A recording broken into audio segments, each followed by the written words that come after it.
Obrigado, Senhor Jesus. Obrigado pelo Senhor reina. Obrigado por nos reunir aqui mais um dia. Obrigado por nos ter levantado da nossa cama, Deus, com saúde suficiente para estar aqui hoje. Nós oramos pelos enfermos, Pai, pelas pessoas doentes. Sabemos que tem gente em casa que não pode vir, Senhor. Restaura a saúde de cada um em nome de Jesus. Encontra elas nesse momento, toca a vida delas, as crianças, Pai, que sofrem nesse período gelado, de chuva também. Restabelece a saúde de cada uma dessas crianças, Pai, em nome de Jesus, Pai. Dá saúde para o teu povo. E obrigado pelos que estão aqui, Pai. Obrigado pela capacidade que temos, Deus, de ouvir, Deus, de compreender, de discernir, de ser parte de um corpo. Obrigado por essa estrutura, por tudo isso que nos ajuda a te amar um pouquinho mais, a se reunir como igreja. Somos gratos pelo cuidado do Senhor na nossa vida. Louvamos o Senhor pelas nossas vidas. E nós estamos diante da palavra do Senhor, Pai. A palavra do Senhor, ela é viva e eficaz, Deus. A palavra do Senhor, ela não volta vazia, mas ela cumpre o desígnio do Senhor, os propósitos do Senhor. Que ela faça isso no coração de cada um de nós hoje, Pai. Que ela nos transforme um pouquinho mais a semelhança de Cristo. Que ela nos faça adorar o Senhor um pouquinho mais esse dia, Pai. Que ela dê um empurrãozinho no nosso processo de santificação. Nos torne um pouquinho mais santos, um pouquinho mais parecidos com Cristo hoje, Deus. Transforma a nossa vida, Pai. Pelo Teu Espírito, Pai, na Tua Palavra, em nome de Jesus. Usa da minha vida com graça, Pai, tem misericórdia de mim, Pai. Nos abençoa aqui, em nome de Jesus. Amém? Então, Mateus 6, 25 até o 34 a gente vai ler. Se você vai ler no teu celular, você bota no não perturbe, para você não ficar vendo as notificações e não ser perturbado nessa manhã. Bota no não perturbe. Se você está na Bíblia de papel, é melhor, né? Mais fácil. Então vamos ler. Mateus 6, 25 diz assim: Por isso digo a vocês, não se preocupem com a sua vida quanto ao que irão comer ou beber, nem com o corpo quanto ao que irão vestir. Não é a vida mais que o alimento, e não é o corpo mais do que as roupas? Observem as aves do céu, que não semeiam, não colhem, nem ajuntam em celeiros. No entanto, o Pai de vocês que está no céu as sustenta. Será que vocês não valem muito mais do que as aves? Quem de vocês, por mais que se preocupe, pode acrescentar um côvado ao curso da sua vida? E por que se preocupam com o que vão vestir? Observem como crescem os lírios do campo. Eles não trabalham, nem fiam. Eu, porém, afirmo a vocês que nem Salomão, em toda a sua glória, se vestiu como qualquer um deles. Ora, se Deus veste assim a erva do campo, que hoje existe e amanhã é lançada no forno, não fará muito mais por vocês, homens de pequena fé. Portanto, não se preocupem dizendo que comeremos, que beberemos, ou com que nos vestiremos, porque os gentios é que procuram todas estas coisas. O Pai de vocês, que está no céu, sabe que vocês precisam de todas elas. Mas busquem em primeiro lugar o reino de Deus e a sua justiça, e todas estas coisas lhes serão acrescentadas. Portanto, não se preocupe com o dia de amanhã, pois o amanhã trará os seus cuidados. Basta ao dia o seu próprio mal. Amém? Então, até aqui, 25 ao 34, não fecha a sua Bíblia. Então, como vocês sabem, a gente está estudando o Sermão do Monte, capítulo 5, 6 e 7 de Mateus, de forma sequencial. E a gente sempre tem que levar em consideração o que Jesus vinha falando para entender o que ele quer falar hoje, né? O que a gente estudou nos últimos sermões para a gente entender o que ele quer falar hoje. E com isso eu reforço que a gente tem os sermões gravados no nosso canal do YouTube, Igreja Presbiteriana República. Está tudo lá sequenciado, tá? O povo está precisando, inclusive, de ajuda para esse tipo de serviço. É uma das funções também da transmissão, né? Não só gravar, como depois colocar no YouTube, dar um trabalho. Então, se voluntarie. Então, Jesus começa falando no versículo 25, por isso digo a vocês. Então, esse por isso dá a ideia de que, né, ele está construindo um raciocínio. Ele falou uma série de coisas, então, por isso digo a vocês, não se preocupem, ou não andeis ansiosos, como algumas versões aí estão escritas. Então, Jesus, anteriormente a esse texto de agora, ele vem apresentando uma série de alternativas. Ele fala a partir do verso 19 sobre acumular tesouros na terra ou acumular tesouros no céu. Depois disso ele fala sobre os olhos bons e os olhos maus. Isso ele quer dizer sobre aquele olho que está focado em uma única coisa. Não é uma visão turva, uma visão torta. Ele não olha para uma coisa, mas ao mesmo tempo ele está olhando para outra, desejando outra. Não, ele está falando de olhos bons, olhos que conseguem fixar em uma única coisa. Então ele fala dos olhos bons e dos olhos maus. E depois, que foi o último sermão, sobre servir a Deus ou servir as riquezas, como um servo, como um escravo mesmo. Vocês são meus escravos por amor, ou vocês são escravos de Mamon, que é um Deus em forma de dinheiro, é o dinheiro personificado em forma de Deus? Vocês servem a Deus ou servem a Mamon? Então são essas alternativas que ele vem falando: riquezas na terra ou riquezas nos céus, olhos bons ou olhos maus, Deus ou as riquezas. Isso tudo vem a partir do verso 19. Então, Jesus está caminhando no Sermão do Monte, e esse é o pano de fundo dessas últimas mensagens, incluindo a de hoje. E por isso que ele fala, por isso digo a vocês. Então Jesus está amarrando esse assunto para finalizar. A gente precisa lembrar que a Bíblia não era dividida por capítulos, né? Os autores não colocavam no versículo 2, capítulo 3. Não, era uma carta, era um negócio escrito de forma sequencial, e que os estudiosos, com o passar dos anos, organizaram dessa forma para facilitar a nossa leitura, né? Mas então, até o texto que a gente leu hoje, ele encerra um assunto para na semana que vem a gente vai estudar o capítulo 7 e ele começa um outro. Então Jesus amarra tudo isso. Ele está amarrando esse assunto para, de certa forma, encerrar ele. E para a gente pensar sobre o tema de hoje, sobre esse texto, a gente precisa ter algumas coisas resolvidas para dar conta de digerir o que Jesus está falando aqui. Então a gente precisa lembrar que Jesus está reunido com seus discípulos no monte, e essas palavras ele não são palavras universais, gerais. Ele não está esperando que as pessoas ouçam e obedeçam essas palavras sem a atuação do Espírito, sem serem regeneradas, sem serem nascidas de novo. Esse texto faz sentido para os discípulos, esse texto faz sentido para os crentes. E por isso que a gente falou nas últimas semanas sobre idolatria, sobre arrancar fora os ídolos da nossa vida, sobre não amar o dinheiro, sobre não ser uma pessoa avarenta. Porque se a gente não tiver com essas coisas, pelo menos em constante oração e conflito, assim, Deus, arranca essas coisas da minha vida, eu quero amar o Senhor, eu quero servir o Senhor, a gente não vai dar conta da mensagem que Deus tem para nos falar hoje, ou desses versos a partir do versículo 25. Então não tem como a gente ser livre da ansiedade ou das preocupações se a gente ainda não se resolveu com o Deus que estamos servindo. Você não vai conseguir não viver ansioso, não viver preocupado, se você ainda não abandonou os falsos deuses. Se você ainda não olhou para Mamon e falou, Jesus, vem aqui e arranca esse Deus da minha vida, porque eu quero servir o Senhor, eu não quero viver pelo dinheiro, não quero viver por essas preocupações. Agora, uma vez que os discípulos, então Jesus subentende que os discípulos dele iam obedecer aquilo que ele estava falando. Vocês não vão juntar tesouro no céu, os olhos de vocês não serão olhos maus, e vocês não vão servir as riquezas. Por isso, eu digo a vocês, não andem preocupados, não andem ansiosos. Então isso precede o que a gente vai refletir hoje. A gente precisa ter esse assunto resolvido. Se a gente adora ao Senhor Jesus, ao Deus Pai, Deus Trino, Filho e Espírito, ou se a gente adora qualquer outro ídolo. Então a gente tem que, de certa forma, passar dessa fase, como se fosse uma fase de um joguinho, para a gente avançar para essa outra. E a ansiedade, ou a preocupação, ou a inquietação, são sentimentos, são coisas que desregulam as nossas relações com as posses. Então, se a gente vive ansioso, inquieto, preocupado, a gente vai se relacionar com os nossos bens de uma forma, provavelmente de uma forma errada, de uma forma pecaminosa.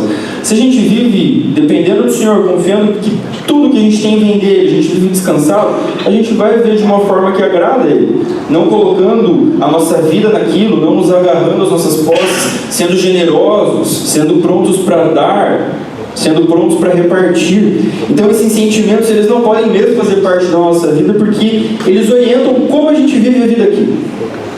Então esse bloco de textos, valeu Mica, esse bloco de textos, ele mostra algo para nós. O objetivo dele é colocar os nossos olhos no lugar, ou no Senhor certo. E isso vai ajudar a gente a não viver ansioso. Então por que a gente acumula tesouro na terra? Por que a gente deseja mais as coisas daqui do que a Deus? Ou por que a gente serve as riquezas em vez de servir a Deus? Existe um problema nisso aqui, que é o fato de a gente não confiar, primeiro, que a gente tem um Deus que é dono absoluto de todas as coisas e que este Deus é nosso Pai. Essa é a parte crucial do ministério de Jesus. E é um dos motivos pelo qual também ele foi morto. Se intitulou Filho de Deus. Como assim Deus tem filho? Está louco? Isso não é Deus, não pode ser Deus. Deus veio nos revelar, Cristo veio nos revelar a Deus, e Cristo veio nos revelar um Deus que é Pai. E faz sentido para vocês que, se a gente não tem essa percepção bem firme na nossa cabeça, a gente vai ser acometido por muito medo, por muita incerteza, por muita insegurança. A Ana comentou mais cedo na aula sobre a questão de paternidade, de filiação. E por melhor que tenha sido teu pai, ele falhou em muitas áreas na sua vida e isso gerou traumas em você. Isso fez com que você seja o que você é hoje. Só que diferente dos nossos pais terrenos, Deus é um pai perfeito que sabe dar bons presentes aos seus filhos e que, assim, é literalmente o sustentador de todas as coisas. Ele cumpre a risca o ideal de um pai que provê, de um pai que compartilha, que comunica segurança, que comunica amor, que comunica afeto. Então, se a gente perde de vista essa imagem de Deus como um pai, a gente é tomado de muitas inquietações. A gente é tomado de muita ansiedade. Meu Deus, como que eu vou pagar minha conta? Meu Deus, como que eu vou comer? Meu Deus, será que eu vou ter roupa? Meu Deus, a vida virou uma bagunça. A gente esquece que nós temos um pai, que é Deus, que pode todas as coisas. Se os nossos pais terrenos pudessem todas as coisas, eles fariam todas as coisas para o nosso bem. Um pai minimamente sadio, que sabe amar, que, né, você entende o que eu estou falando. Tem questões atípicas, né?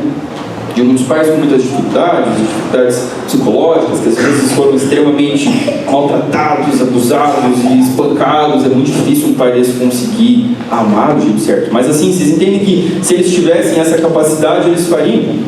Mas a gente está falando de um Deus que Cristo veio nos revelar, que é o Pai dele e que é o nosso Pai. E o convite dele é para a gente descansar e não andar ansioso por nada. Então a filiação dos discípulos está sendo tratada aqui nesse bloco do Sermão do Monte. Vamos avançar. Antes de a gente entrar no texto, a gente só precisa separar duas coisas sobre ansiedade. O que Jesus está falando aqui, que é a mesma palavra, né? Na NAA, que é a versão que a gente está usando, ele fala: não se preocupem com a sua vida, mas eu acredito que na revista atualizada deve estar escrito: não andeis ansiosos. É a mesma palavra, é o mesmo radical, é o mesmo significado.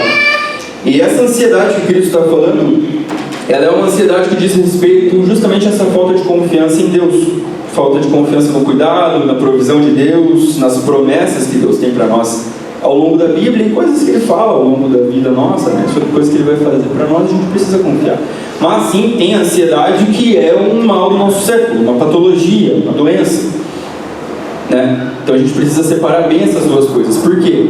O objetivo não é, você ouviu o sermão hoje, você vai jogar fora a tua ansiedade. Assim, eu espero de coração que você seja curado da ansiedade de doença. Eu sofri disso uns 2 anos atrás, eu nunca tinha tido nem nada do tipo, foi difícil de discernir, assim. E é horrível. Tipo, quem tem ou teve, e são inúmeros os sintomas, né? Mas eu era aquela aflição, um negócio que parecia que o coração ia explodir, ele batia num ritmo diferente, foi difícil. No início da pandemia, não tinha necessariamente relação com a pandemia, mas muita coisa a gente estava vivendo. E busquei ajuda de terapeuta, terapia é de Deus, não tem problema nenhum. O psiquiatra é de Deus, remédio é de Deus, ele que dá capacidade para a gente criar todas essas coisas, né?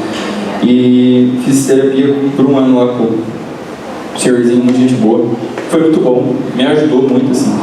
E então só quero deixar isso aqui bem claro, tá? Não é pisar, tipo, a pessoa tá lá ansiosa, vamos pisar, não é do capeta, não. Assim, certamente muitas, deixa eu reformular, todas as doenças, sem exceção, elas têm a raiz do pecado, a raiz na queda. Se Adão e Eva não tivessem caído, e com eles todos nós, ninguém de nós teria esse tipo de doença. Agora, tem coisas sim que a gente desenvolve por, cara, uma vida desregrada, por maus hábitos. Minha esposa é psicóloga, não tem nem como não falar que psicólogo não é de Deus, que é bom. Inclusive, hoje tem um cupom de desconto, 30%. brincadeira. Cupom de desconto. Não dá para atender gente próxima assim da igreja, tem que ser só gente de fora. Então, um parente teu você pode indicar. Mas o que eu estava falando? Vamos lá. Eu faço essas brincadeiras e eu consigo voltar para o fio da minha.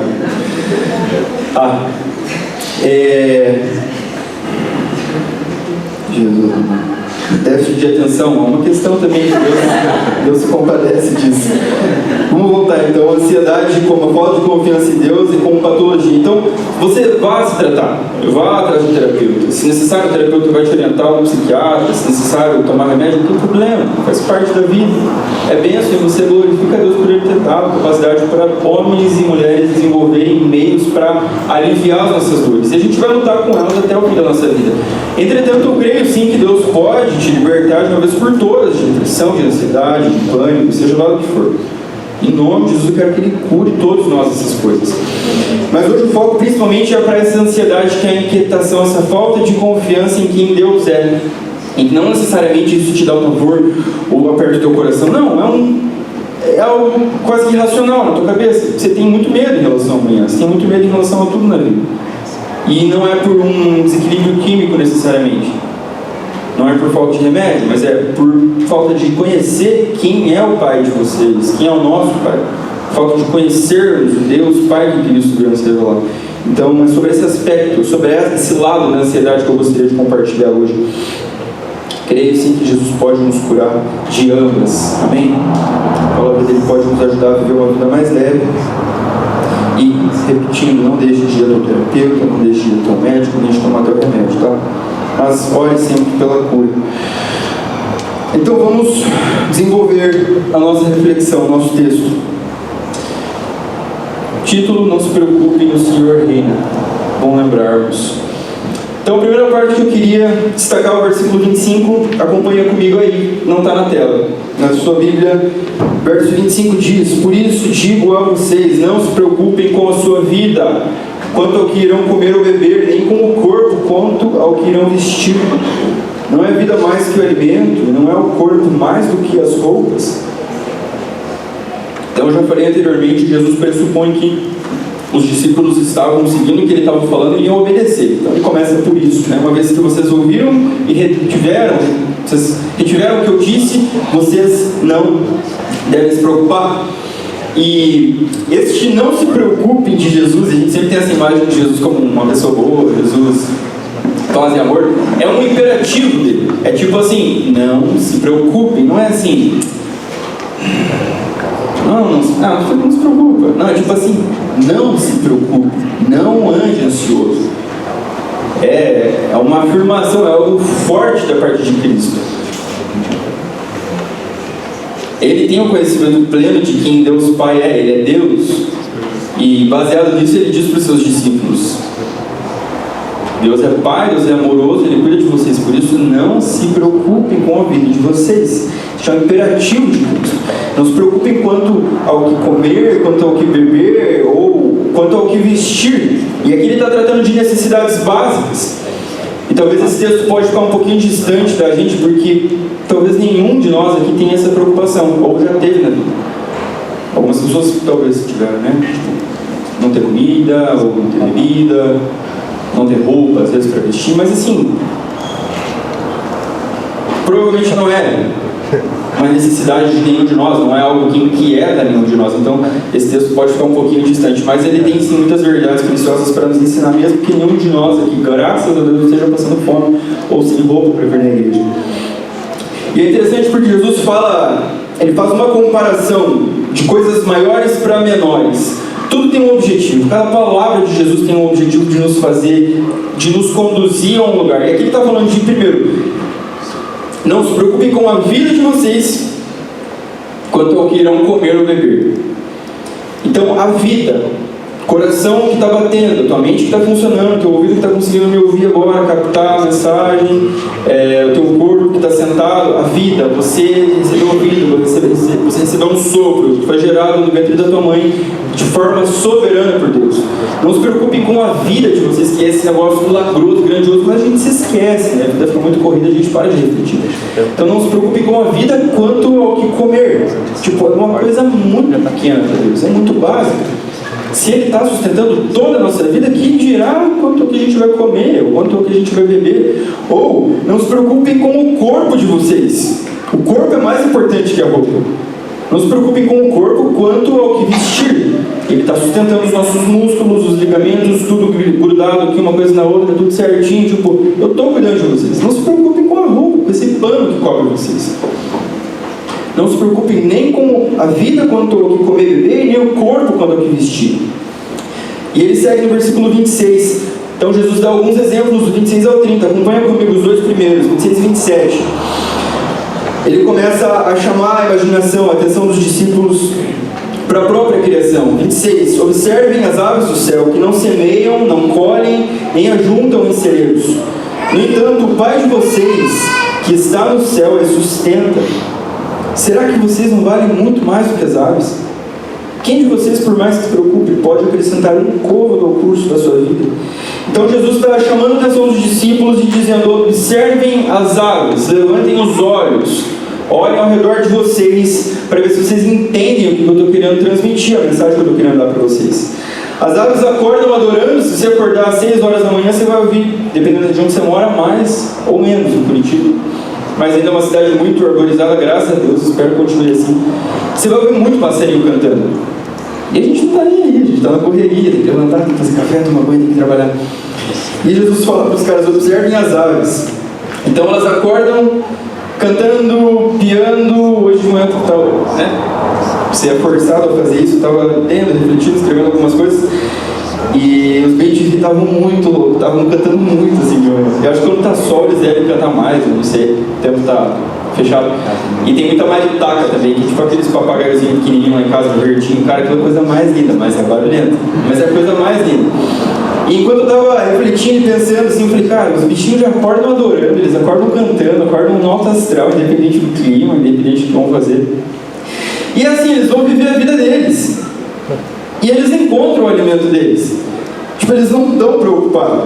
Por isso que eles acordam fazendo aquilo que Deus criou eles para fazer, cantando, adorando, louvando. A gente, em contrapartida, acorda: meu Deus, eu estou atrasado, preciso fazer um monte de coisa, tem que trabalhar, a conta vai vencer. Então Jesus Deus cria todas as coisas e elas manifestam a glória deles, elas falam a nós. Sobre esse versículo, o Carson, que é um teólogo reformado que comentou o livro de Mateus, ele diz assim: preocupar-se com o que comer e beber equivale a não ter aprendido nada com a criação natural. Se você está preocupado com o que comer ou beber, com essas questões mais básicas, provavelmente é porque a gente não tem um mínimo de sensibilidade de ver tudo ao nosso redor e pensar: cara, Deus sustenta todas as coisas. Deus está sustentando todas as coisas, toda a natureza dele. Então a gente tem muito a aprender com os passarinhos cantando pela manhã. Eu espero que a próxima vez que você ouvir eles cedinho, você lembre disso, assim, eles não estão preocupados com nada, eles estão cantando. Você vai no embalo, vai junto, começa a adorar na tua casa junto dos passarinhos. Você não precisa emitir sons de pássaros, é melhor você pegar um louvor, canta: grande é o Senhor. Vai junto, sabe, deixa os passarinhos embalarem teu canto pela manhã. Então a natureza prega diariamente uma mensagem a nós. A natureza diz isso para nós todos os dias: Deus é soberano, Deus reina em absoluto sobre todas as coisas. Essa é a pregação da natureza a nós todos os dias. Então, depois de você cantar com os passarinhos, você louvar, aí sim, você vai trabalhar, né? Não vai ficar sem trabalhar, porque os passarinhos, depois de cantar, eles vão fazer as coisas deles, né? E Deus vai lá e coloca o sustento necessário para eles, assim como Ele faz para cada um de nós. Né? A gente acha que tudo no esforço do nosso braço, não, mas Deus coloca o cliente para o Carlito fazer a massagem, Deus coloca os pacientes para mim atender, ou para o meu pai lá no Uber, enfim, sabe, cada área da vida a gente pensa: nossa, é um marketing incrível, estou atraindo muito clientes. Tá, mas assim, Deus te deu essa capacidade, né, de investir talvez no marketing, de ter uma baita formação, ou de ser uma pessoa muito carismática, muito boa no que você faz. Então os passarinhos adoram, eles cantam, porque eles vão lá, eles vão encontrar o alimento que Deus mesmo colocou lá, porque Ele cuida das aves dos passarinhos. Da mesma forma, a gente, com o nosso trabalho, o nosso dia a dia, a gente precisa entender: cara, é uma oportunidade que Deus me dá para o sustento. É Ele quem faz. Sim, a gente deve se empenhar, a gente deve trabalhar, a gente deve se especializar, mas sempre entendendo de quem é agora. É Ele que dá a capacidade para você ler, para você ensinar, para você aprender mais, para você fazer um curso. Tá? Então não se esqueçam disso. Nosso Senhor nos sustenta em tudo, Ele provê tudo que a gente precisa. E ainda nesse verso, Jesus diz o seguinte: o Pai de vocês a sustenta. Ele está falando que Deus, o Pai, sustenta até os pássaros. Será que vocês não valem muito mais do que as aves? E essa afirmação dele aqui muda, ele transforma todas as coisas. Ele poderia simplesmente ter falado: Deus sustenta as árvores. Não, as aves. Ele está falando: o Pai de vocês sustenta as aves. Isso muda a forma como a gente enxerga esse texto. Não é um Deus distante, um Deus desconhecido, um Deus que não se revela, um Deus irado. Não, é o Pai de vocês que dá de comer de forma misteriosa. A gente não entende como. Pensa um trilhão de aves que tem no mundo, as árvores aí plantadas, plantas. Ele sustenta todas as coisas. E esse que sustenta todas as coisas é o Pai de vocês. É isso que Jesus fala. É o Pai de vocês que sustenta. Verso 27 diz: quem de vocês, por mais que se preocupe, pode acrescentar um côvado ao curso da sua vida? Essas palavras estranhas, antigas, né? Um côvado. Ela é uma unidade de medida, mas nesse texto em especial aqui não há consenso dos estudiosos sobre esse côvado ser tipo 0,5 metro a mais na tua altura, do tipo, você não consegue ficar mais alto, você não consegue, você tem um tamanho pronto. Se bem que o povo está inventando muita coisa louca hoje, mas Jesus está falando que você não consegue talvez aumentar um pouco do tamanho que você tem ou aumentar os dias da sua vida. Por mais que você se preocupe, você não vai conseguir crescer ou você não vai conseguir viver mais daquilo que Deus escreveu no livro. O salmista diz: todos os meus dias estão escritos no teu livro. Ele sabe quanto tempo a gente vai viver. E você pode se preocupar quanto for, fazer o que for, cuidar da tua saúde. Não, o dia que for, Ele vai te levar. Não adianta você se preocupar. E a palavra que ele usa para ansiedade, para preocupação, é a mesma que Jesus usa para Marta. Você lembra do episódio quando Jesus vai à casa de Lázaro, Marta e Maria? E Maria está lá quedada aos pés de Jesus, ela está prostrada aos pés de Jesus, ouvindo do ensino dele, tendo comunhão com ele. E a Marta está que nem louca, correndo para lá e para cá. Meu Deus, eu vou fazer um bolo, preciso arrumar, as coisas estão tudo bagunçadas. A Maria não estava nem aí para isso, e a Marta estava lá na função. E aí ela chega e fala: Senhor, não incomoda que minha irmã esteja aí parada sem fazer nada e eu aqui estou cheio de tarefa? E Jesus fala: Marta, Marta, você anda inquieta e se preocupa com muitas coisas. Você está inquieta, você está ansiosa, você está preocupada com muitas coisas. Não faça isso. Faça igual a tua irmã. Ela escolheu a melhor parte. E essa parte não será tirada dela. Elas estavam com a pessoa encarnada de Deus dentro de casa. E ela está preocupada em arrumar a casa em vez de estar prostrada aos pés dele. Meu Deus. Ele só tinha 3 anos de ministério. Cara, aproveitar ao máximo. Jesus estava ali. Marta, Marta, você anda inquieta e se preocupa com muitas coisas. Esse é o convite de Cristo para a gente respirar, descansar e aproveitar dele. Então vamos seguir versos 28, acompanha comigo aí. Ainda a gente está nesse segundo ponto sobre Jesus dando alguns exemplos. Verso 28, e por que se preocupam com o que vão vestir? Observe como crescem os lírios do campo, eles não trabalham nem fiam. Eu, porém, afirmo a vocês que nem Salomão em toda a sua glória se vestiu como qualquer deles. Ora, se Deus veste assim a erva do campo que hoje existe e amanhã é lançada no forno, não fará muito mais por vocês, homens de pequena fé. Então Deus continua nesse mesmo argumento. Jesus continua nesse mesmo argumento de comparação do que é menor antes, do que era maior para o menor, agora do que é menor para o maior. Então, observem os lírios. Eles não trabalham e eles nem fiam, eles nem tecem roupas para si. Mas eu afirmo a vocês que Salomão, o rei mais sábio de todo mundo, mais rico de todo mundo, mais pomposo de todo mundo, Reis, crônicas relatam que reis e rainhas de outras nações vinham até Israel para ver esse tal de Salomão, para observar o templo dele, para observar as vestes, para ouvir a sabedoria dele. Ele era o cara, cheio de grana, cheio de sabedoria, pomposo, com um império gigante. Jesus fala: nem ele, Salomão, se vestiu como um lírio simples que está no campo, que dura muito pouco tempo e que as pessoas naquela época cortavam, levavam para casa, esperavam secar para usar nos seus fornos. triste fim do lírio, tão bonito. A gente tem lírio aqui no mercado, no Dia das Mães sempre tem um monte de lírio, é uma cor muito bonita. Pensa, os caras que cortavam ele, botavam e tacavam fogo. E Jesus está falando, cara, Deus cuida do lírio que está lá. O lírio se veste de uma forma tão gloriosa que nem Salomão se compara a um lírio que está no campo tão simples. Ele não fará muito mais por vocês, homens de pequena fé. O lírio existe hoje, amanhã é lançado no forno, é algo efêmero, é passageiro, ele dura muito pouco tempo. A gente aqui passa 60, 70, 80 anos, às vezes mais de vida, às vezes menos. Deus não vai cuidar de nós, Ele não fará muito mais por nós. Vamos seguir, acompanhe comigo a terceira parte da mensagem. Então Jesus agora, depois de...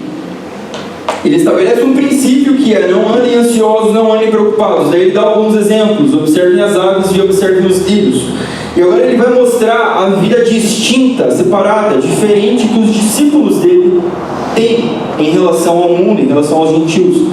Verso 31 ele fala assim, Mateus 6,31: portanto não se preocupem dizendo que comeremos, que beberemos ou com que nos vestiremos, porque os gentios é que procuram todas essas coisas. O Pai de vocês que está no céu sabe que vocês precisam de todas elas. Então a forma como a gente leva a nossa vida, como a gente vive os nossos dias, mostra quem somos, ela mostra de onde a gente vem e mostra para onde a gente vai. A forma com que vivemos os nossos dias, ela denuncia quem a gente é, denuncia a nossa filiação, se somos filhos de Deus de fato ou não. O viver dos filhos de Deus, ele deve ser, ele é distinto daqueles que ainda estão sem um pai, ainda não encontraram a Deus, Deus Todo-Poderoso. Salmo 67:7, Davi diz assim: abençoe-nos, Deus, e todos os confins da terra o temerão. Então a forma como a gente vive, ela denuncia e ela anuncia que a gente pertence ao Deus que é cuidadoso. Então, que tipo de mensagem a gente passa para as pessoas se a gente vive sempre preocupado, sempre desesperado, sempre inquieto em relação ao amanhã? E aí você pode completar com qualquer outra coisa. Se você passa falando mal de um monte de pessoas no seu trabalho, se você passa reclamando da tua vida, reclamando de todo mundo, a nossa vida é uma carta aberta às pessoas. E as pessoas leem essa carta, e agora pensando no tema da mensagem, elas veem uma pessoa desesperada, ansiosa, inquieta, que acha que tudo vai dar errado. Cara, não, de fato, essa pessoa não tem Deus, ou esse Deus não banca, ele não sustenta de fato. Que é pai, tá louco, ela está desesperada toda hora, não. Então, a forma que a gente vive, ela anuncia as nossas raízes, ela anuncia de onde a gente vem, a quem nós pertencemos e para onde a gente está indo. E esse é o convite da reflexão de Jesus hoje. Os gentios é que procuram por todas essas coisas, os gentios é que buscam todas essas coisas. E gentio não é uma pessoa que é gentil. Gentil é quem não era parte do povo. Então tinha os judeus e tinham os que não eram judeus. Esses eles tinham por gentios. E aplicando para os nossos dias, a gente pode pensar como quem é povo de Deus, como quem é filho de Deus e aqueles que não são. Então esse viver desesperado, inquieto, ansioso, ele não deve fazer parte dos filhos de Deus, porque os filhos de Deus são filhos de Deus, eles têm um pai, Deus que é pai. Aqueles que não conhecem a Deus, ainda assim faz sentido, porque que segurança eles têm da vida? A quem eles podem clamar, a quem eles podem orar no dia mau, para quem eles podem chorar?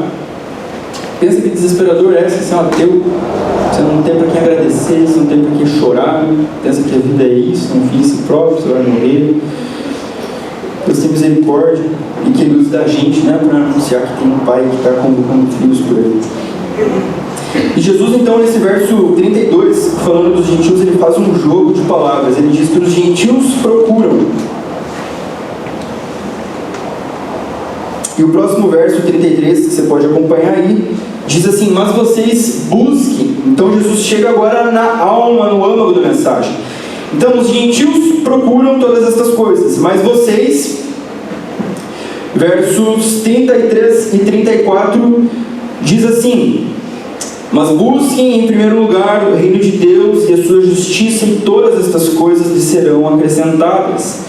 Portanto, não se preocupem com o dia de amanhã, pois o amanhã trará os seus cuidados. Basta o dia o seu próprio mal. Então os gentios procuram, os gentios buscam estas coisas, mas vocês fazem diferente, vocês buscam o reino e a justiça. A palavra para procurar, os gentios procuram e vocês buscam, ela tem o mesmo radical, é a mesma ideia. Ambos estão em busca de alguma coisa, ambos estão procurando alguma coisa. Os gentios, as coisas daqui. Vocês não, vocês do reino, porque as coisas daqui Deus vai suprir, Deus vai sustentar. Vocês não precisam viver para acumular, para ter as coisas daqui, para garantir as coisas daqui, porque Deus dá conta, Ele é o Pai de vocês. Então busquem em primeiro lugar o reino e a justiça. Ainda no capítulo 6, talvez uns 6 meses atrás, a gente ouviu o sermão da oração dominical do Pai Nosso. E ele diz: Pai Nosso que está nos céus, santificado, então primeiro, santificado seja o teu nome. Aí ele fala: venha o teu reino e seja feita a tua vontade, assim na terra como no céu. E aí depois ele diz: o pão nosso de cada dia nos dá hoje. Então a própria ordem da oração que Jesus ensina, ela diz respeito a essas prioridades. A gente não começa a nossa oração falando: Deus, bom dia, dá-me o pão de cada dia. Não, Deus, bom dia, que o Senhor seja santificado, que o teu reino venha, que a tua vontade seja feita na terra como no céu. E aí você parte para essas questões de necessidades básicas de sobrevivência. O pão nosso de cada dia nos dá hoje. E é interessante, né? Pensando nessa oração, sei lá, para todos os dias da nossa vida, Jesus nos ensina a orar e pedir pão de todo dia. A gente vai no mercado, a gente compra pão para 10 dias. Se for francês, não indico. Mas se for um pãozinho fatiado, diferente, dá para você comprar para durar mais tempo, né? A gente já garante, a gente esquece, né? Essas coisas básicas. Só que esse é o povo que viu, ouvia as histórias dos seus antecedentes que recebiam do maná diariamente no deserto, que não podiam acumular, e tinham que confiar que todos os dias Deus ia prover o pão do céu. Então o próprio Pai Nosso nos ensina que há uma ordem. E o que está em primeiro lugar nisso é o reino de Deus e a justiça de Deus. E o que é esse reino de Deus? É o reino que Cristo inaugura na vida daqueles que creem nele. Então Cristo morre, Cristo ressuscita, e então o seu reino é inaugurado. O reino dele é inaugurado e ele é estabelecido aqui na terra, nos corações dos cristãos, na igreja de Cristo, que está se espalhando e avançando gradativamente. Passos devagar, quase parando, talvez sim, mas a gente está avançando devagarinho com o reino dele, o Espírito que está agindo através das nossas vidas. Então o reino dele está naqueles que nasceram de novo, os regenerados. Então todos os crentes em Cristo estão sob o seu reinado.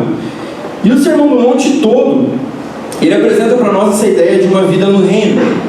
Então, bem-aventurados são os pobres, os mansos, os que choram, os que têm fome e sede de justiça. Ele fala: vocês são os sal e luz da terra. Você não deve adulterar, você não deve nem olhar para a irmãzinha, você não deve matar ninguém, você não deve nem odiar ninguém. E ele discorre falando de um monte de coisa até chegar aqui no capítulo 6. É um sermão sobre a vivência no reino. Você está no reino de Cristo, você tem que viver dessa maneira. Hoje o que Jesus está nos ensinando é: você não pode viver ansioso, você não pode viver preocupado, porque você pertence ao meu reino. Então Jesus Cristo reina e Ele é digno da adoração, Ele é digno da nossa obediência e digno da nossa devoção. Então, primeiramente, a gente precisa fazer essa distinção que ocorre muitas vezes nos nossos dias sobre o reino de Deus e o que é. Muitas vezes a gente imediatamente pensa no reino dele como uma sociedade transformada, e de fato isso vai acontecer, mas isso vai acontecer de forma plena só quando ele voltar. Por melhor que seja a igreja, por melhor que sejam as pregações, por mais envolvida com a cultura que seja a igreja, se tiver um presidente cristão, um senado cristão que jejua 30 dias por mês, não adianta, a gente não vai estabelecer o reino de Jesus aqui na terra. E essas falsas ideias de que a gente pode fazer coisas que não nos competem roubam a nossa atenção e o nosso desejo pelo reinado final de Cristo aqui na terra. Porque se a gente dá conta de melhorar essa terra, de melhorar essa sociedade, para que a gente precisa de Jesus? Vamos deixar assim. Vamos tocando a vida. Então a primeira coisa que eu queria destacar é que o reino de Jesus ele não é necessariamente a transformação da sociedade. A gente perverteu essa palavra de tal maneira que ela fica muito distante do seu real significado. A gente não pode confundir o reinado de Cristo com a nossa prática de boas obras, com a justiça social. É um reino quer dizer que há um rei. Um reino quer dizer que existe um rei. Isso. Cara, se a gente pensar em rei ao longo da história, na própria Bíblia, um rei exige devoção, exige obediência, exige fidelidade, exige um monte de coisa. A gente pensa em reino de Jesus, a gente pensa em coisas que a igreja pode fazer. Não, a gente primeiramente tem que pensar em reino de Jesus e pensar no que? Meu Deus, Cristo está sentado no trono. A gente precisa tremer diante dessa realidade. Eu não posso viver mais uma vida de qualquer jeito. Tem um rei que é Deus, que está sentado no trono, que estabeleceu o reinado dele nos nossos corações e que vai voltar um dia a estabelecer o trono dele na terra em definitivo. Aleluia! A partir disso, sim, a igreja começa a fazer inúmeras coisas, porque ela é transformada nessa atmosfera, nessa vivência do reino. Mas essa não é a primeira coisa. A gente não pode confundir o reinado de Cristo com qualquer prática de justiça social, seja lá o que for. Qual que era o anúncio de Cristo? Arrependam-se, pois o reino está próximo. A mensagem de anúncio do reino dele não era tipo, a vida de vocês vai melhorar, vai dar tudo certo e a gente vai transformar essa sociedade corrupta e desgraçada. Não, arrependam-se, o reino está próximo. O rei está chegando para sentar no trono. E um dia ele vai acertar as contas, e quem não tiver submetido ao reinado dele vai perecer para sempre. Existem sim mensagens que são secundárias, terciárias no anúncio do reino, sim, mas a primeira e a mais importante de todas é que há um rei que é Jesus Cristo, que requer de nós toda a devoção, toda a submissão, toda a confiança. Esse é o reinado de Cristo que foi inaugurado dentro de nós. E o próprio texto deixa isso bem claro, porque Jesus fala que não é sobre comida, não é sobre bebida ou roupa. Essas coisas fazem parte sim da vivência daqueles que estão no reino, mas elas claramente são secundárias. Paulo, em Romanos 14, 17, ele diz: o reino de Deus não é comida e nem bebida, mas paz, justiça e alegria no Espírito Santo. Então muitas vezes a gente corre esse risco de confundir o reino de Cristo e a prioridade do reino de Cristo com qualquer outra coisa ou outras narrativas dos nossos dias. Paulo também nos ajuda em 2 Coríntios 5, 18 a 20. Eu vou ler aqui, senão a gente vai se delongar muito. Não precisa abrir, mas presta atenção. Tudo isso provém de Deus, que nos reconciliou consigo mesmo por meio de Cristo e nos deu o ministério da reconciliação. A saber, que Deus estava em Cristo reconciliando consigo o mundo, não levando em conta os pecados dos seres humanos, e nos confiando a palavra da reconciliação. Portanto, somos embaixadores em nome de Cristo, como se Deus exortasse por meio de nós mesmos. Em nome de Cristo, pois, pedimos que vocês se reconciliem com Deus. Então Paulo diz aos coríntios que nós somos os embaixadores. O que é uma embaixada? É tipo uma representação de um país no outro. Acho que é isso, né? Não estudei, mas imagino que seja algo assim. Uma embaixada da Argentina, um lugar onde tem uns argentinos aqui, que quem é argentino pode fazer alguma coisa, documento, sei lá o quê. Paulo está falando assim: vocês são embaixadores de Cristo, então vocês já não pertencem mais a esse lugar. A nossa nação é uma nação celestial. E qual que é o ministério, qual que é a função desses embaixadores? Paulo deixa bem claro que Deus nos confiou a palavra da reconciliação. A missão dos embaixadores, dos agentes do reino de Jesus na terra é: em nome de Cristo, pois pedimos que vocês se reconciliem com Deus. Sim, a gente vai fazer o que tiver ao nosso alcance. O desejo do coração é que essa diaconia voe, inflamada pelo Espírito de Deus, que a gente consiga assim desenvolver muitas ações, muitos projetos sociais dessa igreja. A gente começou a fazer algo muito pequenininho na mais, mas que é uma semente já gigantesca, que eu sei que o Senhor vai usar muito a gente. Mas eu sei que Ele precisa alinhar essas coisas do nosso coração bem certinho, para a gente não inverter. A gente faz isso porque a gente tem um rei, porque a gente está obedecendo o nosso comandante e seguindo esse ministério que Ele deu a cada um de nós. E esse texto diz mais uma coisa: você tem crise, você não sabe para que você foi chamado, qual é o teu ministério? Tatua na tua mão, 2 Coríntios 5, 18 a 20, você tem um ministério. Eis que te digo hoje, você tem um ministério. Você recebeu um ministério.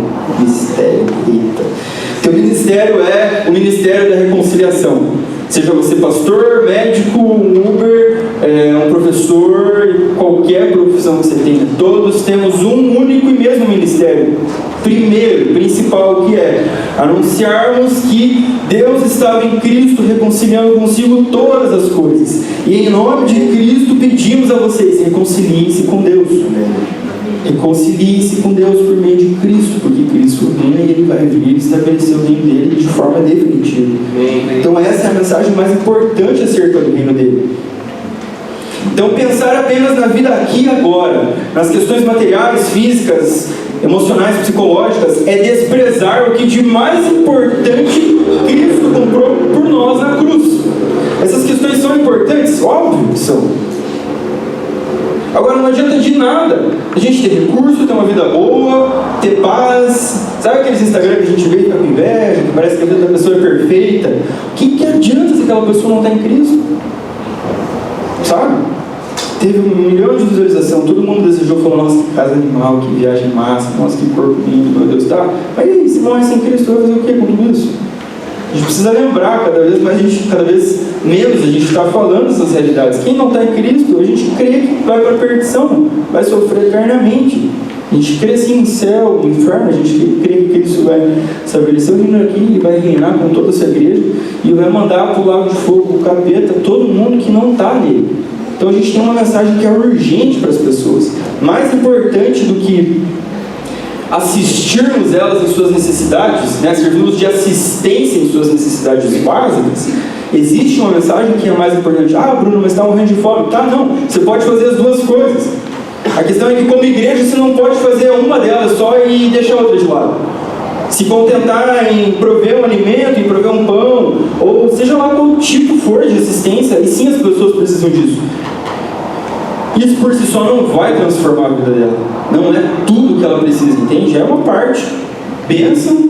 A gente falou há uns domingos atrás também sobre isso, no capítulo 6, onde Jesus fala da prática de esmolas, de caridade. A gente precisa sim fazer isso. Mas há algo mais importante, há uma fome mais importante dentro daquele faminto que a gente encontra na rua.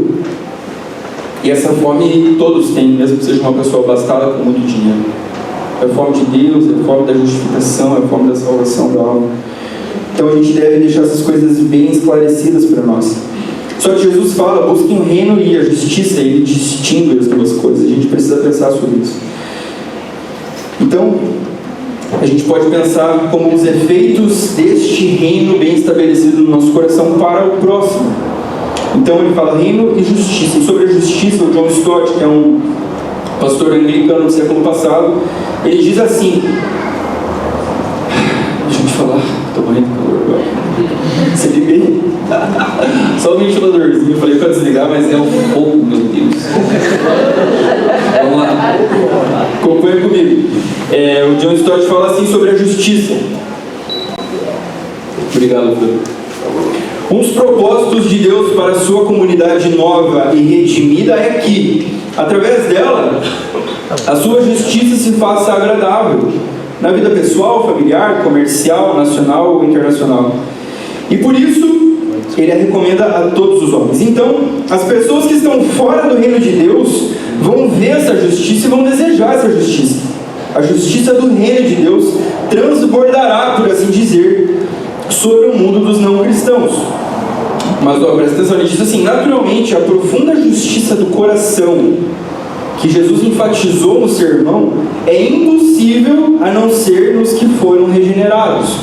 Então existe um aspecto primeiro dessa justiça, que não é sobre igualdade, sobre todas as pessoas terem alimentação, terem moradia, direito de ir e vir, não.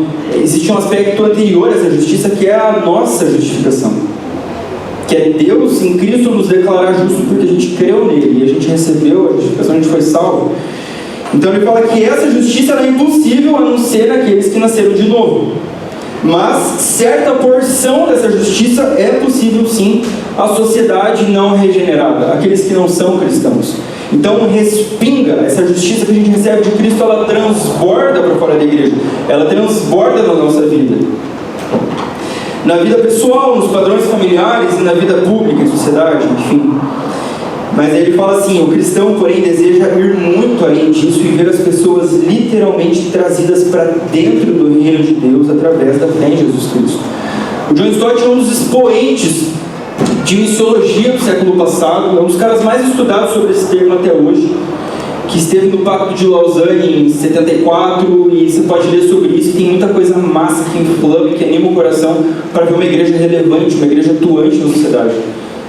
O Stott é um cara muito confiável, e ele fala, existe sim a justiça, essa que vai transbordar, que vai correr de dentro da igreja, que vai respingar da vida do crente nos outros, que vão ver a justiça acontecendo e não vão conseguir viver da mesma forma, vão precisar fazer algo Mas antes disso existe algo que os motiva, que é o que? Tá, essa pessoa ainda, em relação à justiça de Deus, ela está em débito para com Deus.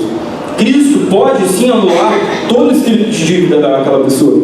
Cristo pode sim declarar ela como uma pessoa justa. Cristo, o Espírito, somente através do Espírito, através do novo nascimento. Então a justiça ela se dá nessas duas fontes, nessas duas vias. Existe um aspecto prioritário mais importante que não é comida nem bebida, mas que é o reino de Deus, que é a justiça de Cristo. Mas isso sim tem diversas implicações práticas na nossa vida. E repito, o desejo do meu coração é que essa seja uma igreja muito atuante, muito relevante na sociedade. Sem depositar nossa expectativa no que a gente pode fazer aqui. E sempre estar olhando para frente, clamando: Maranata, vem Senhor Jesus. E quando Ele vier, sim, todas as nossas utopias, os nossos desejos de uma sociedade perfeita, sem doença, sem roubo, sem corrupção, isso tudo vai acabar. Quando Ele estabelecer o reino dele. Então a gente vive nesse conflito de narrativas nos nossos dias, e a gente precisa tomar muito cuidado com isso, porque a gente facilmente é roubado da esperança de Cristo, da esperança do Evangelho, e a gente pode militar por uma coisa que Deus não chamou a igreja para militar. A gente tem uma militância que Deus nos chamou, que é o do reino. E no reino dele tem a parte da justiça, tem a parte das boas obras. Ele fala, né? Vocês precisam amar Deus sobre tudo e o próximo como a ti mesmo. Mas a gente precisa sempre ter cuidado onde está a nossa narrativa, onde está a nossa esperança. Você está desesperado em relação às eleições, meu Deus, o que vai acontecer? Tá, alguma coisa vai acontecer, a gente não sabe se de bom, se de ruim, se vai melhorar, se vai piorar, nenhum de nós sabe, a gente não detém isso nas nossas mãos.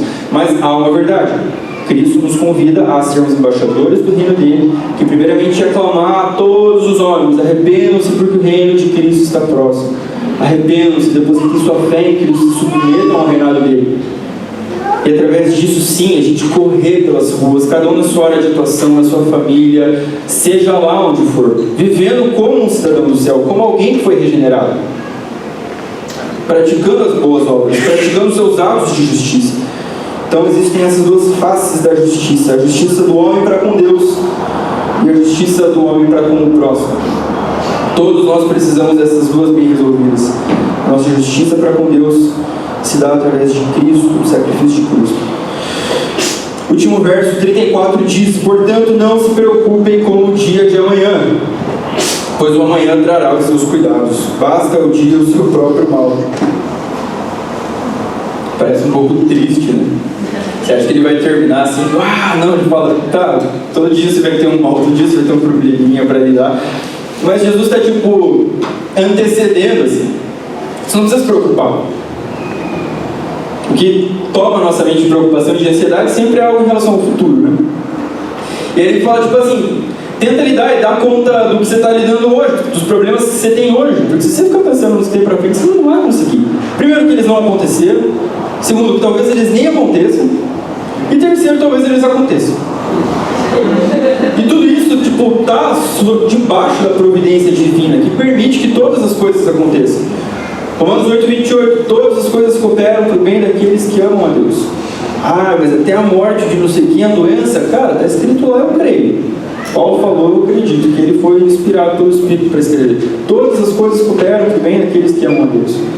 Cristo ter morrido na cruz não foi um escape da providência divina. Meu Deus, Deus morreu. Não. Era necessário que aquilo acontecesse. Eu estou lendo Gênesis, terminei a semana, e a história de José, cara, que negócio incrível, cara, que negócio incrível. Os irmãos se invejam dele, querem matar ele, eles vendem ele para o Egito. Cara, a vida do cara dá uma reviravolta. E os irmãos estão lá desesperados na miséria, o cara é o governador do Egito. E os irmãos acham que ele vai matar os irmãos, porque eles venderam ele como escravo. E ele fala: relaxa, vocês intentaram um mal contra mim, mas Deus tornou o mal em bem. Então todas as coisas estão debaixo da providência divina, que dirá a nossa vida como filhos dele. Ele está cuidando de cada área da nossa vida. Então deixa o que é de amanhã para amanhã. Amanhã é Deus que sabe. Não, a frase que dizem: amanhã é Deus que sabe. Acho que é o Racionais, né? Vai saber Deus que sabe. Acho que eu estou confundindo tudo.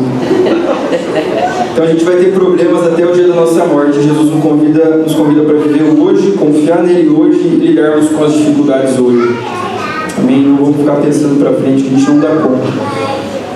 Um último versículo para resolver essa reflexão aqui é Eclesiastes diz que as misericórdias do Senhor se renovam a cada manhã. Então, para a gente não ficar desesperançoso, né, que Jesus anuncia que vai ter problema todo dia, a Bíblia também, né, ela nos anuncia que as misericórdias do Senhor se renovam a cada manhã.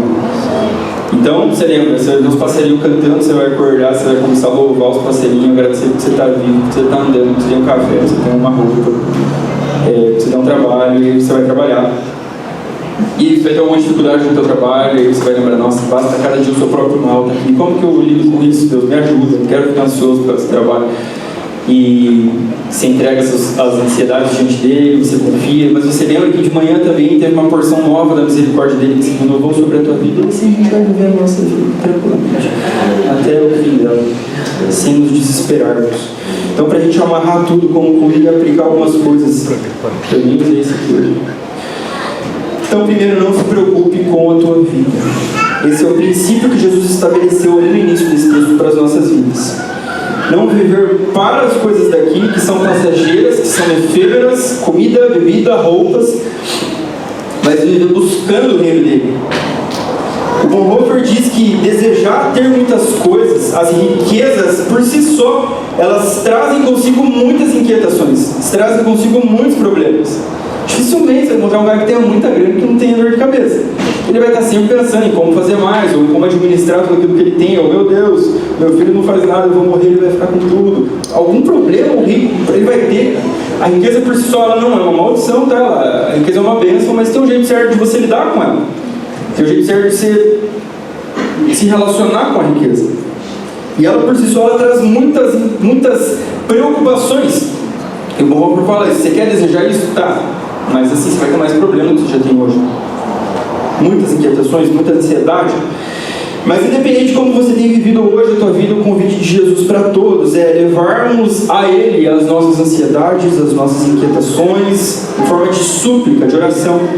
Talvez Ele precise sim remover uns entulhos da nossa vida, limpar uns ídolos, que é algo que a gente tem falado nas últimas semanas. Tirar dos altarzinhos, tipo altarzinho, sabe? O brasileiro tem altar de Jesus, a Virgem Maria, o Monte Santo. A gente tem lá, Jesus tem um monte de coisa do lado do altar. E Ele quer remover todas essas coisas para ficar só Ele lá no altar da nossa vida. Para a gente adorar, olhar unicamente para Ele. Talvez Ele queira fazer isso hoje na nossa vida. Paulo fala aos Filipenses para eles não ficarem preocupados com coisa alguma, não andar ansioso por coisa alguma, mas que em tudo sejam conhecidos diante de Deus os pedidos de você pela oração e súplica, com ações de graças. E a paz de Deus, que excede todo o entendimento, guardará o coração e a mente de vocês em Cristo Jesus. Então, um antídoto para lidar com a ansiedade, com a inquietação, o que Paulo fala é: leva tudo isso que está te afligindo, que está te oprimindo para Jesus. Tudo, seja lá o que for.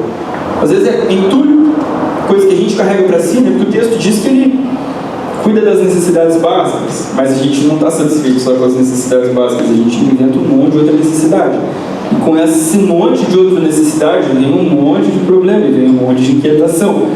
Enfim, você junta tudo isso num saco hoje e leva diante de Jesus. Você coloca diante dele. Tudo que está te inquietando, tudo que está te deixando pilhado, que não te deixa dormir direito, que não está te fazendo bem. Coloca tudo isso diante dele. E ele fala que a paz de Deus guardará o coração e a mente da gente, de quem está em Cristo Jesus. Então esse é um exercício contínuo que a gente tem que fazer. Está preocupado? Leva isso para Jesus. Está preocupado? Vai orar. Está preocupado? Suplica, grita, chora diante dele. Fala, me ajuda a lidar com isso aqui. Tira isso aqui da minha vida se não é para estar. Ou se é para estar, me ensina a lidar, me ajuda a administrar isso. A paz de Deus guardará o coração e a mente de vocês.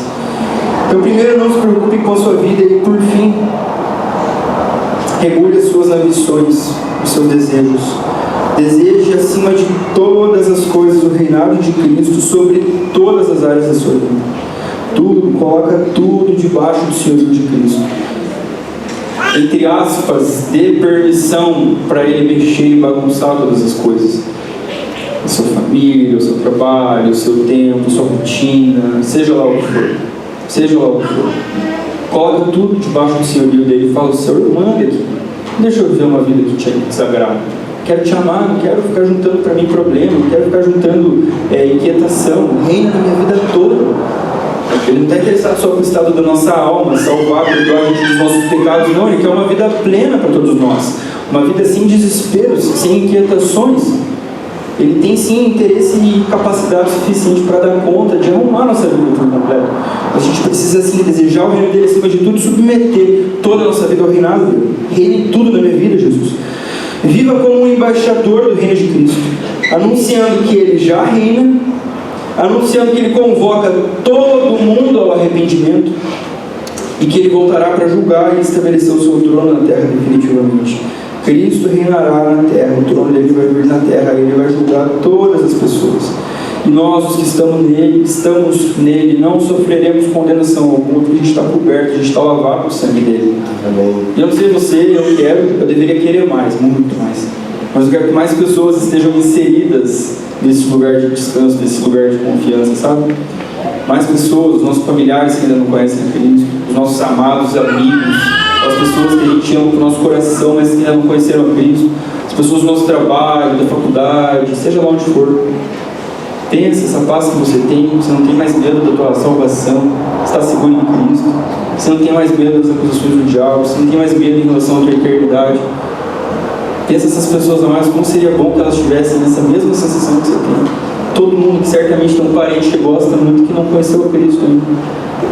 Pensa nele agora, meu Deus, queria que esse cara tivesse a paz que eu tenho. Então ora por ele, pede para Deus te dar amor. Eu acho que mais do que ímpeto para a gente pregar, mais do que vontade de pregar o Evangelho, a gente precisa receber um amor de Deus. Porque esse sim certamente vai nos orientar, vai nos guiar até as pessoas. Vai fazer a gente perder a vergonha que a gente tem de anunciar Jesus para elas. Vai fazer a gente perder a vergonha, vai parecer um louco falando que sim, existe Deus e ele vai voltar e vai julgar todas as coisas. Isso pode soar como maluquice para muita gente. Mas é para isso que Deus nos salvou, para sermos embaixadores do reino dele, vivermos como agentes do reino dele. E antecipe a justiça do reino de Cristo, vivendo como um filho de Deus. Viva de forma reta, ame a justiça, cumpra com seus deveres cívicos, civis. Viva o que você tem para viver, não deixe de pagar imposto, não fure fila, não erre. Aí, boa mensagem, não erre. Brincadeira, a gente vai errar. Mas assim, tente viver a tua vida toda, todas as áreas dela, de uma forma que alguma pessoa possa olhar e pensar, tá, aí está um filho de Deus. De fato, essa é uma pessoa que vive de uma forma distinta. E você não é superior, você não é soberano, nem nada. Não, é tipo, porque Deus está te transformando cada dia mais a imagem dele. Então vamos espalhar isso que Deus nos deu. Essa essência do reino dele que está dentro de nós. Nós temos uma missão, somos embaixadores do reino dele. E porque a gente pertence a esse reino, onde Deus, esse reino é o nosso Pai, a gente não deve andar ansioso e preocupado com nada. Amém? Deixa eu convidar a ficar de pé. E espero que o Senhor tenha ministrado o teu coração e talvez tenha ouvido algumas coisas que você precisa entregar para Ele, descansar o teu coração. Queria pedir para você aí, no teu jeitinho, palavra, silêncio, ora isso diante dele nesse momento, coisas que te deixam aflito, preocupado, coisas que talvez não eram para estar na tua vida e estão só causando problema, estorvo. Entrega isso diante dele nesse momento, ora, para que ele nos faça desejar a coisa certa. Problemas a gente vai ter todo dia, mas tem uns problemas que a gente pode evitar, que a gente não precisa ter. Jesus, obrigado por tua santa palavra, obrigado pelo teu Espírito aqui, obrigado pelo teu amor, pelo vínculo do Senhor nas nossas vidas. Somos o teu povo e nós nos lançamos diante de ti nesse domingo, Pai, entregando diante do Senhor toda inquietação de qualquer gênero, qualquer natureza, qualquer coisa. Muitos de nós temos muitas coisas aqui, Pai, que ainda não foram para frente na vida, Pai. A gente tem muito medo em relação ao futuro. A gente talvez não achou ainda a pessoa certa, Pai. A gente não encontrou um lugar adequado para morar. A gente não encontrou ainda a profissão que queima no nosso coração, Deus. Talvez a gente não encontrou ainda a igreja certa para ficar, sei lá, pode ser qualquer coisa, Deus. A gente junto aqui lança todas essas coisas diante dos pés do Senhor em súplica, em ação de graça. Primeiro agradecendo porque o Senhor tem nos sustentado de forma soberana, Pai. O Senhor tem nos dado a vida, o Senhor tem nos dado a paz do Teu Espírito, mas sim, todos nós temos muitas questões que a gente apresenta junto diante de Ti. Dá descanso para o Teu povo, dá soluções para o Teu povo, muda a nossa vida, nos ajuda a viver de forma adequada, viver de forma sadia, Pai. Arranca os ídolos do nosso coração, arranca aquilo que nos prende de um viver solto e livre com o Senhor, em nome de Jesus, Pai. E caso haja necessidades dessas básicas, urgentes, Pai, que nenhum de nós aqui tenha medo, tenha receio de solicitar ajuda, de pedir ajuda, Pai.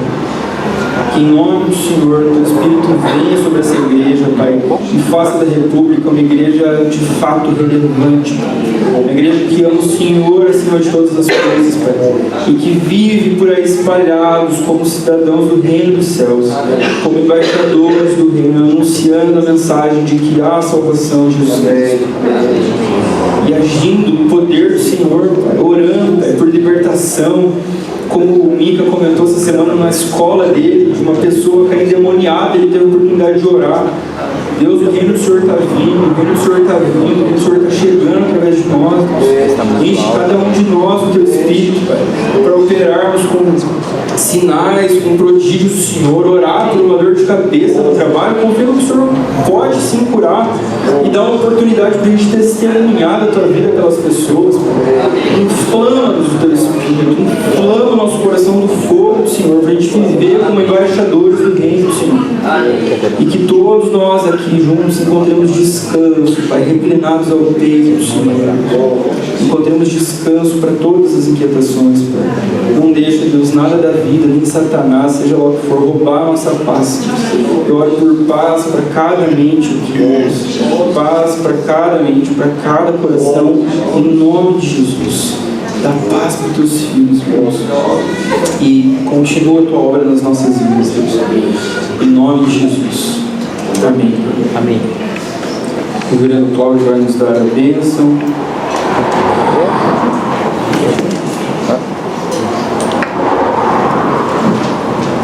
Que o Senhor possa nos ensinar com essa mensagem a descansarmos mais no Senhor. Irmãos, e de paz. Que o Senhor nos abençoe. Que o Senhor faça resplandecer a sua face diante de você. Que o amor de Cristo, a misericórdia do nosso Senhor, que as consolações do Espírito Santo seja cada dia, cada momento, a cada passo na sua vida. Que você possa sentir o abraço do Senhor até aquele dia que estaremos face a face com o nosso Rei. E de paz em nome de Jesus. Amém.